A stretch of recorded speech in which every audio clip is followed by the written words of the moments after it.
A massive military exercise planned in states across the American West has touched off a political firestorm, with several top Texas officials now questioning the military's plans if only to calm the internet and constituent furor surrounding it.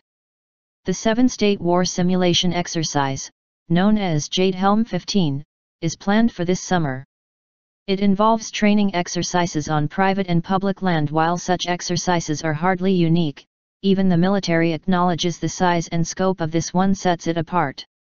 While the White House and Pentagon are downplaying concerns, this hasn't stopped a barrage of blogs and tweets warning about whether the federal government is preparing for martial law. Even actor Chuck Norris is keeping his eyes of a ranger on the situation. Western state officials are now caught between a desire to calm their residents and yet not appear to stoke any conspiracy theories. Texas Gov. Greg Abbott already has asked the State Guard to monitor the training exercises, after officials faced worried residents at a packed town hall meeting. This alone triggered accusations that the Republican governor is pandering to idiots. On Monday, the governor defended his actions. There was, frankly, an overreaction to the simple fact that someone has to be in charge with gathering and disseminating information, said Abbott, speaking to reporters. We stepped in to play that role, which is a role to be applauded. On Tuesday, Texas Republican Rep. Louis Gohmert also released a lengthy statement saying his office has been inundated with calls on the matter. This military practice has some concern that the U.S. Army is preparing for modern-day martial law, he said.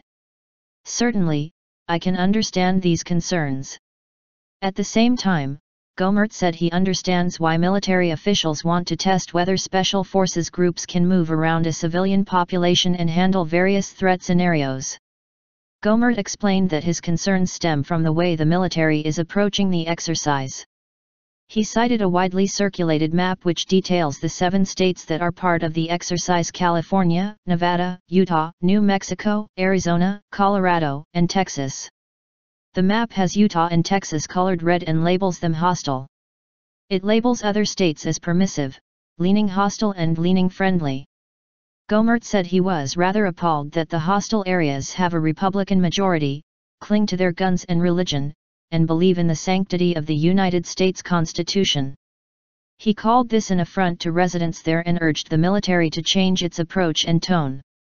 The map of the exercise needs to change, the names on the map need to change, and the tone of the exercise needs to be completely revamped so the federal government is not intentionally practicing war against its own states, he said. And Texas Sen. Ted Cruz, a Republican presidential candidate, told Bloomberg he's reached out to the Pentagon to inquire about this exercise. He said he has no reason to doubt the Pentagon's assurances, but he understands residents' concerns and backs Abbott's actions. But the White House and Pentagon are pushing back. Last week, White House Press Secretary Josh Earnest said he has no idea what Abbott is thinking. In no way will the constitutional rights or civil liberties of any American citizen be infringed upon while this exercise is being conducted, Earnest said. Pentagon spokesman Col. Steve Warren likewise said it poses no threat to civil liberties.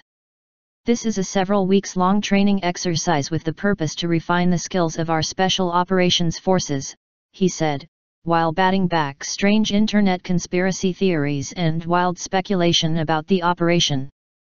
Special Operations Command said in a March press release that the exercise, from July 15 through September 15, will only take place on pre-coordinated public and private lands with permission from landowners and officials.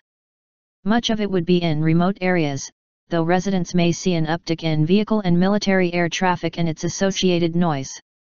An official with Special Operations Command also told Fox 13 Salt Lake City that the purpose was to replicate potential terrain soldiers might find themselves in overseas.